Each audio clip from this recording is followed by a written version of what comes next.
Hello, everyone, and welcome back to Vet Chats, where we help veterans share their awesome stories and make the veteran community a better place. Stay tuned to hear how the new generation is continuing their service. Also, Vet Chats is now on Reach Across America Radio. We will be played Mondays at 9 p.m. and Saturdays at 3 p.m. Eastern. They have a ton of great veteran content that I know you'll appreciate. You can find them on their website, reachacrossamerica.org, iHeartRadio, or the Odyssey app. Hello, everybody. Happy Memorial Day weekend. I hope you are all having a nice weekend. Hopefully you got an extra day off work and you can relax a little bit. And really, this is the kickoff to summer, right? Tonight we have a great guest. His name is Jay. He has a popular YouTube channel called Jay's Smokehouse, where he helps educate people on the benefits of cannabis. And we're going to kind of get into his journey tonight on how he got into that after he got out of the Army. So I don't see Jay on, so I'm going to invite him.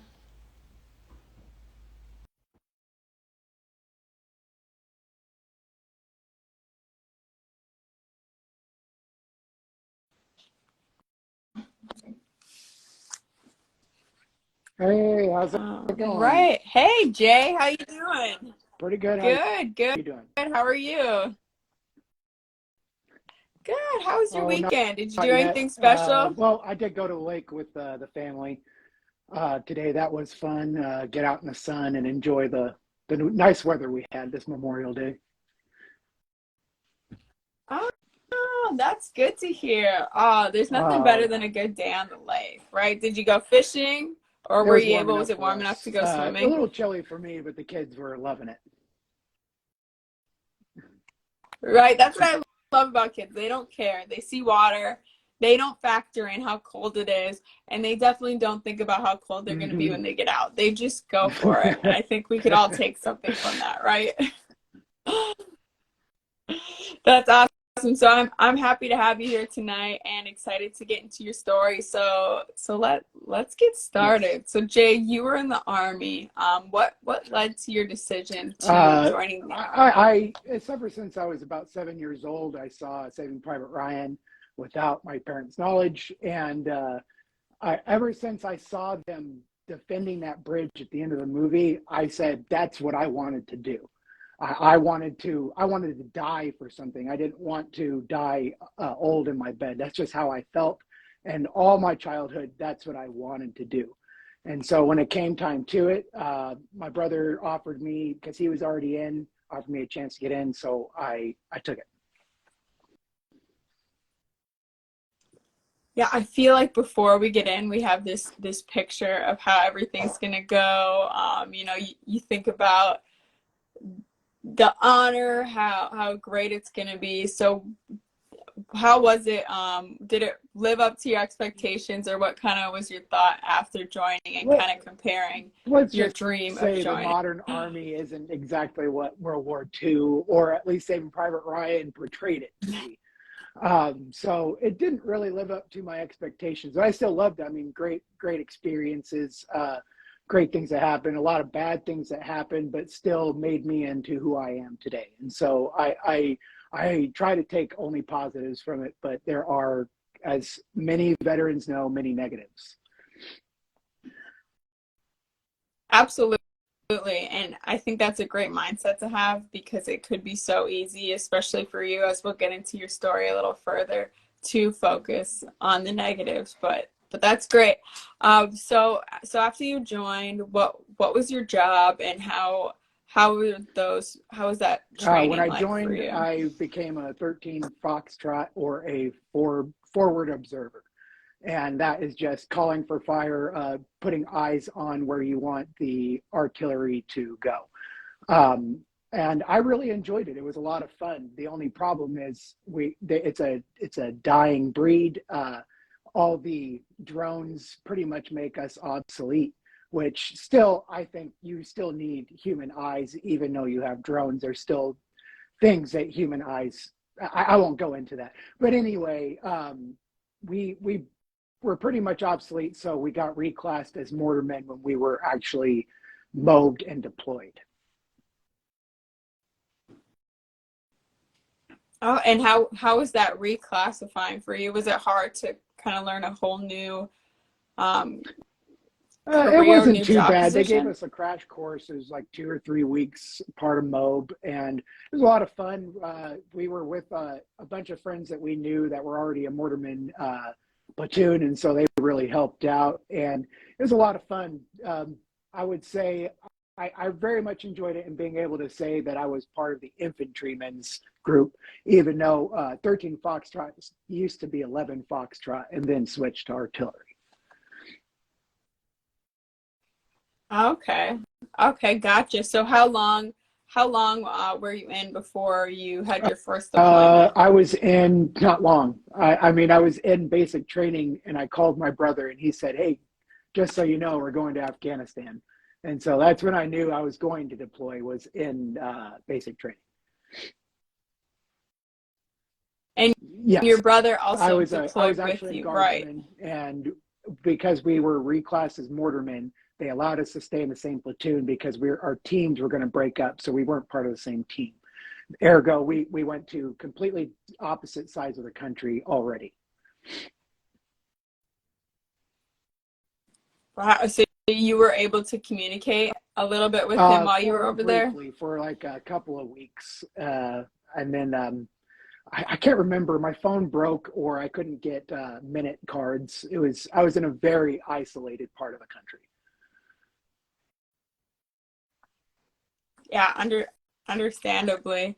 And so what was that first deployment like? What were some of Now, the really struggles quickly, you I just had? want to clear up something. I've only been on one deployment, not two. I just in that one Oh, deployment, okay. I was put in one location, and then they switched my location in that same deployment, and so I was in. That's where that confusion came from. Okay. But oh, you're fine. You're fine. Oh, I just sorry wanted to about that. That clarify was my that bad. just in case. But no, the first place I went to was the Pesh Valley, which is one valley over from the Korengal Valley, I believe. And the Korengal Valley is the valley that was in the documentary Restrepo. It's, Okay. And I haven't seen that one. What it's what kind of the was that Korengal about? Valley and the adjacent valleys is the main point of entry for the terrorists at the time. They would, it was the main point of focus. I mean, I think at the bloodiest, we were losing 4 to 5 Americans a day until we really, I think we pulled out of there in 2010. It was a very, it was a very, I think it was deemed the most dangerous part of the world for quite a few years. So it was the real deal there. Very very high conflict, and I can imagine you saw a lot of that. And um how how I long was did you there have to for stay there for? approximately 6 months, I believe, 5 or 6 months. Okay. And then eventually it was time for you to go back after your deployment was over. And what was that like leaving there? Oh, a lot of mixed feelings. I don't really want to go into that. Surreal, I would say surreal. Surreal because And I mean, I knew where I was, I knew what was going on, but when I look back on it, man, it's crazy to think what all we were doing, what was going on, the chaos, and I didn't think much about it, to be honest. The one thing I do mention, mhm. it's anybody who's been in country that the first day you're there, you're so scared, and then after you've been there a while, you get desensitized, and then you see the new guys come in, and they freak out from the first sign of an attack, and you're sitting there, you're like, well, I know where that landed. I've got about 5 minutes to finish up shaving here, and so it's just that's a little funny thing I tend to remember about it. It's Yes, crazy what can become your new normal, especially so quickly. And then being there, experiencing that, and then having to come home and see, you know, people with their everyday problems and struggling with those. How was that? So when you came back, uh, was that very something you much struggled so. with as And well? I would say Adjust to it was less another so new from the normal? military and more so just from what I saw in Afghanistan, the firsthand scenes of the people. And there are such wonderful people in Afghanistan, such wonderful people. There are some awful people also, but like anywhere in the world, you're going to have great people and terrible people. But I saw that their troubles. You start to you start to have empathy. You start to empathize with them, and you see the struggles that they're going with, and then you come back home, and you see the problems that these kids are dealing with now today. And I feel for them, but when you come back from that, and then you go to the first world problems, it's very difficult. It's very hard to switch your brain. You're just sitting there going, you have no idea how hard life can be, and it's really not the way to talk to them because they don't understand.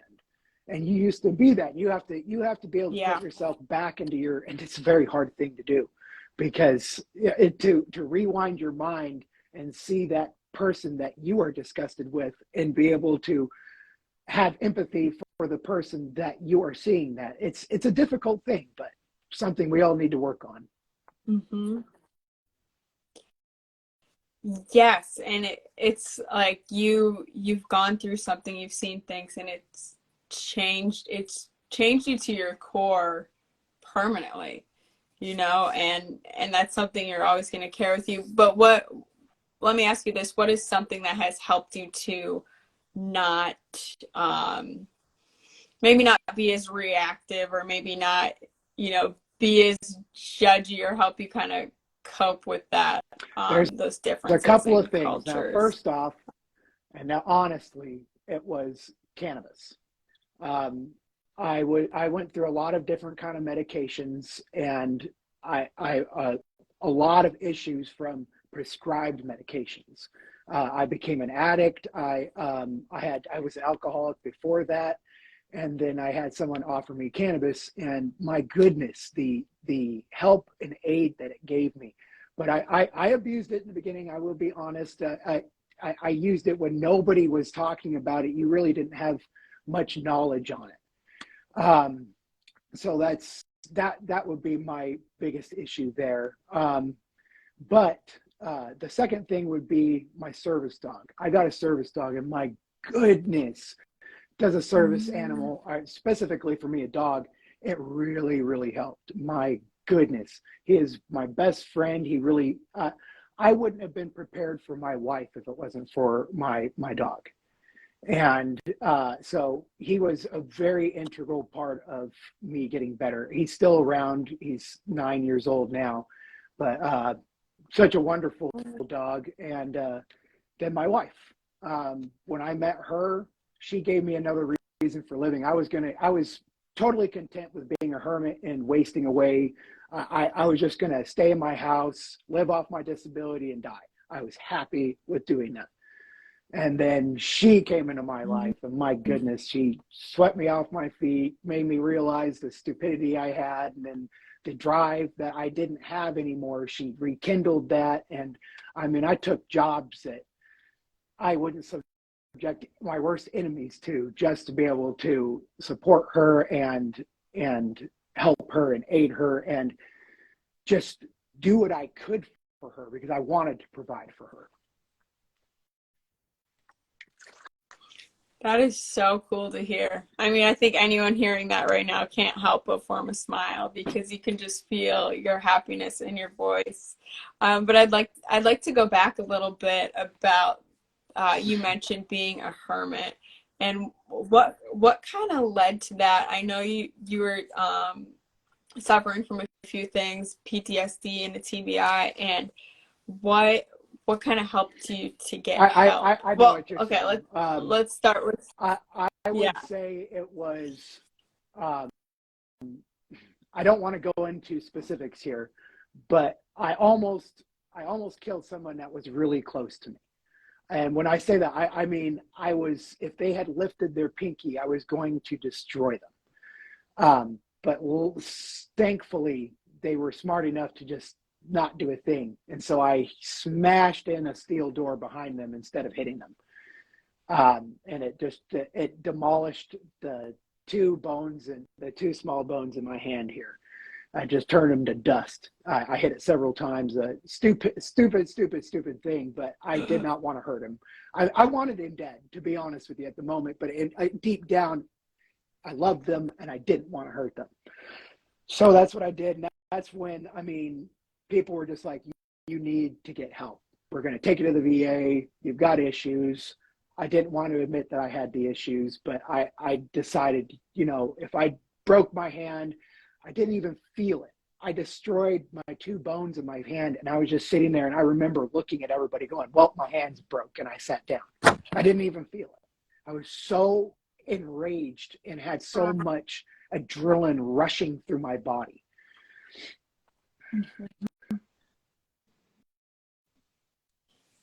So I bet you there was some resistance there. It was, they were trying to do an intervention on me. And it was the wrong people, the wrong time, the wrong approach. It was just a recipe for disaster. Yeah. You almost felt like you're backed into a corner type thing. Mm-hmm. And so what were your first couple experiences getting help? What was that like? Was there any help, or was it kind of just, you know, not helpful? It was nice to understand what was going on, but a lot of the help I was getting, there were a couple of people that really helped me just to be able to talk to them. A lot that were awful. Group therapy was not for me. If you're going to do group therapy, just a really quick thing, get people who all have similar issues, not a whole array of them. Because at that point, I understand people now get PTSD from things, but when you go through something like mine and then you hear somebody saying an RPG went over me in Kandahar, which happens all the time, and it's not going to hurt you. It just,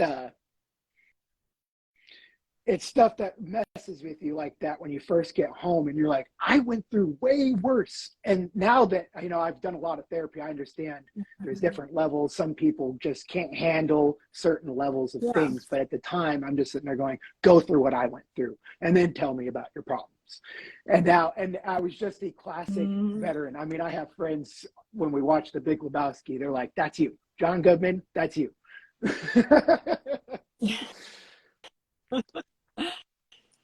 Yeah, I like how you mentioned that that's the typical veteran, because we kind of, you know, I've interacted with people like that, and I can understand, but other people's initial reaction to that is like, what an asshole, person. You know. Full of themselves. The scenes where he's like, my friends died face down in the muck. They're always turned to me and they go, oh, there you are. You're just hiding underneath. No, I'm just kidding. But I wanted to point that out because I bet that kind of lead to you isolating yourself. There's a lot of things that led to that. I mean, I used to have a lot of fun before I joined and went overseas. When I came back, I knew I didn't want to do that, but I didn't want people to see me as different. So I put it in the overdrive, overgear. I was drinking, fighting, just doing everything. That's how I became an alcoholic. I was just pushing myself to the limit every night. I wouldn't say no to anything. And people took advantage of me. People took advantage of that. And a lot of bad things came of it. And so and then a lot of betrayal. I mean, people who I thought were my closest friends, my closest family, just stabbing me in the back all over the place. I decided it was better to just be on my own and deal with my issues by myself. People weren't scared of me if they weren't around me. And I really know that because, I mean, I meet people now and they go, oh, you're so and so's cousin. Oh, they tell me that you're a scary person. I'm like, well, that's good to know. Wow, it's like your reputation Apparently. precedes you. Yeah. But now I feel like the people that are coming into your life now maybe have a totally Oh, different yes. perception of Amazingly so. you.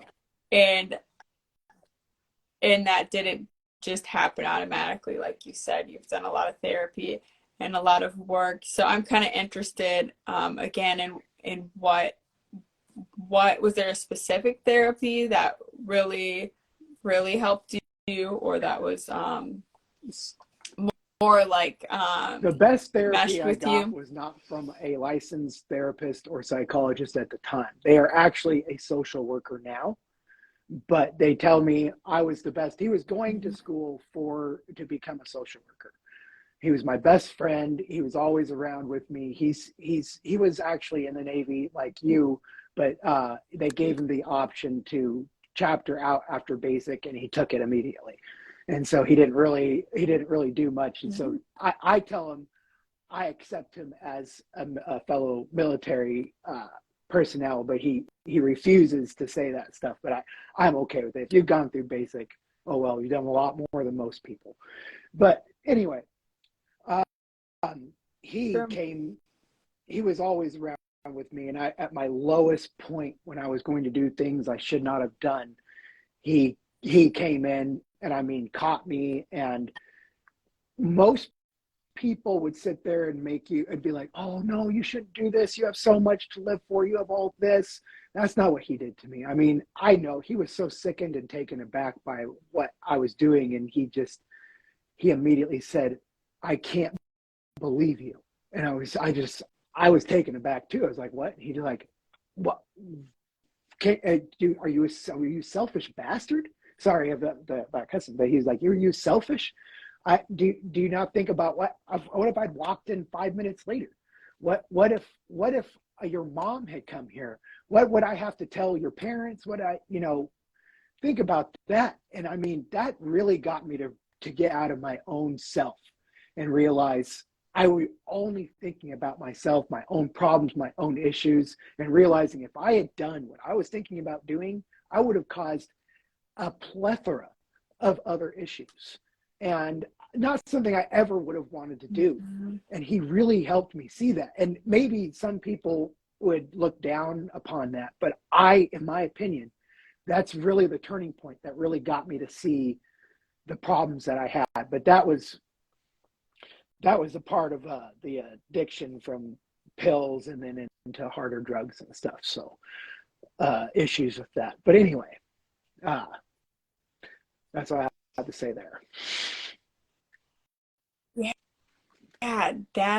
that takes someone to know you intimately, because he It is. knew It exactly was what to love say too. It and was how to true say love. it. It wasn't a friend who was just he. A Mhm. lot of people who say they're your friends, they want to keep you placated so they can have fun. He did not care. He was willing to risk everything just to show me, and he did that throughout our whole relationship. And that's why he's such a good friend of mine, and still to this day my best friend. But he became a social worker, and still to this day he says, I'll never have a case worse than you. But he really, yeah, he really You helped were, me through a lot. Go ahead. yeah, I was gonna say you were really his test if he wanted Oh to go yeah. through with that career choice. And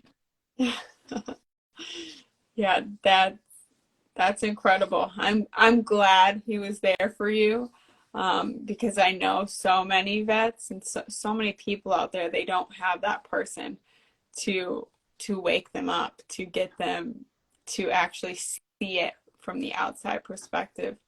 And It that's is. so important. Um, and so you mentioned that you had a struggle with different types of prescriptions you were getting, pain medicine. Nothing was really working out, which eventually led you to cannabis. Is that something you did before the military or Nope. ever They tried successfully previously? made me think I was going to become a heroin addict if I touched marijuana. So at the time. I only call it cannabis now, but yeah, I was very much a goody two shoes boy. Didn't want to touch any of that stuff. I drank heavily, but like I would always say, you know, I won't touch drugs. I'm not a druggie. But that time when my friend, he handed me the you know, I think it was a joint at the time, and he was like, just please just try this, because I was irate, I was going off, I was drinking, I was taking substances, and he was like, just please just try it. And when I tried it, it really I mean, it focused my mind, and it allowed me to think about one thing, and that was such a big thing for me. Now, being married, I understand now that men have a very unique way of thinking where we can only think about one thing at a time. Excuse me. So having 40 different thoughts in my head made me feel like I was splitting asunder into so many different facets. I didn't feel like myself. When I had the cannabis, it brought me to being able to think about one issue again, one thing. That was it. And then I could focus, and I could talk to people about it. I could remember. And I know that's kind of funny because a lot of people forget on cannabis, but it really helped me with my memory, being able to focus on that one thing.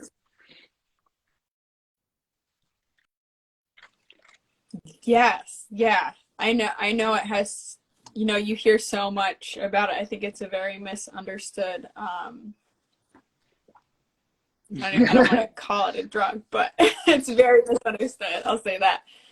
So there's not a lot out there for in terms of how to use it as medicine. I mean, at the time, I think we've gotten a little farther now. So where did you turn to know how to use it, or was it really through trial and error? I honestly, everyone that I saw using it were stoners, you know, getting as high as they could, as high as they could for as long as they could, and just keep it going, which I did do for a long time. It desensitized me. It allowed me to not worry about issues. It was enjoyable, but it's not sustainable, and you can't just forget about your problems. You have to be able to work on them, and it costs a whole lot of money to be able to be using it in that amount. And I don't think if somebody wants to use it medically, they're not wanting to see it as using it for the rest of their life. And so you want to be able to use it, you know, understand yourself with it. I will probably always use it. I enjoy it immensely, but I do not even, it's very difficult for me to get stoned like a stoner. I realized that very quickly on. I could just smoke, everyone else passing out, and I'm sitting there going, come on guys, let's keep going. And it was all that adrenaline, I'm assuming, that was in my body. So what I would do was I would just start changing it up. I would change the way I smoked, how much I smoked. I started researching the different makeups of the cannabis plant. I saw other people talking about it. What are terpenes? I saw people saying terpenes. What are terpenes? Let's look up terpenes. And finding out that terpenes are in so many different things. It's not just cannabis. Terpenes are very, very beneficial to people. And then the different cannabinoids, and then the research, minimal research, but the research on the different cannabinoids and that are coming out. And then CBN, that was the thing that really got me, was CBN is, there's a lot of studies showing that it can help with Alzheimer's, because it prevents the degeneration of brain cells, which is the leading cause of Alzheimer's. And so I was like, man, I wonder if that could help my cognitive thinking, my thought, my memory, all that. And so I became very, very focused on learning as much as I could about cannabis. Yes. And I want to highlight your YouTube channel, which goes into all the educational, and my favorite part about it is the history. You really go way back into how people have been using cannabis as a medicine for literally centuries. For millennia. I think that is so cool. Yeah. You go all the way back to the Bronze Age, the Iron Age. It's incredible, and it's very thorough, and you make it fun and Thank easy. you, you know, very, it's like not very it's much. not a boring history lesson. You are really flattering me right now. No, I enjoyed it. I went down a rabbit hole when you first connected with me and showed me your So thank channel. you. But real quick, I wanted to talk about, because in the beginning you kind of mentioned that downside, how people really use it to numb themselves and that. And I remember when I was in the military, a lot of people would use synthetic Mm-hmm. weed, stuff like spice and K2. And I even got mixed up with it, and how bad that stuff is, and how we really don't know what it is, and how it's convenient, how it's always outside. It's at a gas station that's around the base, or I'll be at a smoke shop that's around the base, because, a lot of times military members are Anything. looking for something that Yeah, they're not going to exactly. pop on a drug I know test. some people that were huffing computer dusters, so they'll do just about anything they can get their hands on. Um, yeah, it was pretty sad, and I go into that a little bit into my video, is the K2, the spice. Uh, I had a nurse who drug tested me after one, and it came back as I can't remember what she said. I don't want to misquote it, but it came back as it looked like a heavy drug, and I was like, okay, I'm probably going to stop using this stuff then. Probably better to just use cannabis that doesn't kill people. I mean, then there's the alcohol, which is legal also, and how many veterans and military personnel turn to alcohol to fix their issues, which never fixes anything. It makes it worse. It exasperates the problem. It depresses you more. And how many fatalities are associated with that? And I know that people will say you can't just turn to the deaths when you're looking at cannabis and alcohol, but that is a pretty big statistic to look at, is the deaths that it causes. And not only that, all the Mm-hmm. prescription drugs that are supposed to help us. And so that's another thing, is seeing a bunch of different doctors and scientists giving theories on um, cannabis being stocked, because we used to have cannabis in our diets up until the 1900s, 1925 at the League of Nations. Won't go into that. If you want to check out my history, you'll see that. But the they they say that the cannabis has so many, I mean, just THC and then all the other cannabinoids and the things that it can do for cancer, for a lot of other issues. And I'm not sitting here saying that it cures cancer, but it can really aid in Mm-hmm. people's thing. Like if you ever wanted to learn more about medicinal side of cannabis, I'm actually working with the trusted canna nurse. And she is a registered nurse who uses cannabis in her own treatments. And she has a lot of good information, and that's where I have been turning to for a lot more medicinal information. And she's been really awesome, and she has her own products, and they're really great. Huh.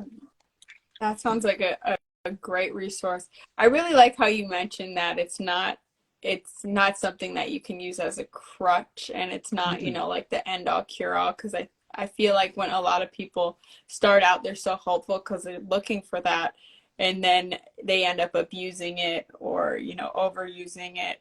Um, how could you say that, I mean, channels like yourself are helping to educate people on it, but is it like movies, or what do you think kind of gets that idea in It's people's heads? it, it's movies, it's all that. But another thing is just how it makes you feel. I mean, when you first try cannabis, now a lot of people don't like the feeling, but if you do enjoy it, if you have somebody helping you along, keeping you from overusing and overstimulating yourself, you start to realize that you start to, I mean, it can really help you think. It opens up receptors in your mind that would typically be closed off. It helps you to think about so many different things, and you're starting to think about things that you didn't like. It has helped me to understand and um, look at other different peoples in all different kind of backgrounds and accept them. I was very not accepting as a young man. I was very single-minded, and cannabis really opened it up. It helped me to reflect on a lot of my past dealings, my past thoughts, and that's one thing that I think people are like, "Oh, this is such a great medicine." But like uh, one thing that people will point out is it's not addictive. However, many people have addictive personalities, and you will get addicted to anything if you have an addictive personality. So you really need to check yourself if you're like that. And we are creatures of habit. So if that's something you're regularly doing, and we're also creatures of like, if it's in front of us, we're gonna want to do it. So if you're having those like daily reminders, or even who you're hanging around, I mean, that's kind of how it becomes And and really quick, routine, just so I would people say. get this out there for children with cannabis, I always say this, and I had a hypothesis, and this has been backed up by the trusted canna nurse, and that is using cannabis when you're too young. You have what's in your body called the endocannabinoid system, and it's just as important as your nervous system. It develops as you grow. If you're using cannabis too early, it's actually giving you an influx of cannabinoids, and then your body's telling itself to stop producing endocannabinoids. Now, just really quickly, endocannabinoids mean like we produce them in our body. We produce something like THC naturally.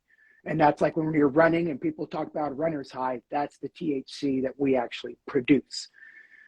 When you have an influx of Ooh. cannabinoids, it tells your body to stop producing those.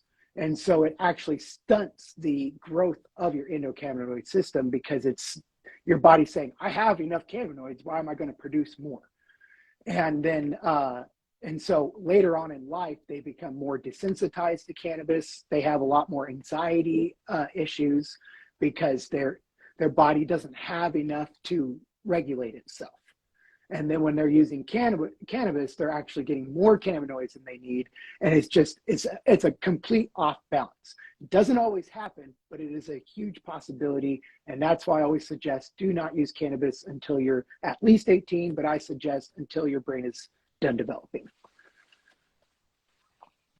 And It's what age 25, is and then that? it's not a Is lot of there? people like that. I understand. That's why I say 18. But if you can and you want to, it's best to wait until your brain is done developing. Okay, gotcha. Because I know I've heard the 25 is Mhm. when your prefrontal cortex is done I don't developing. see a big But difference between that's 21 and 25, but they say there is. So yeah. I've definitely heard that before. Um, so what other areas would you tell people to be cautious with cannabis? so this is a tricky one. I I Maybe.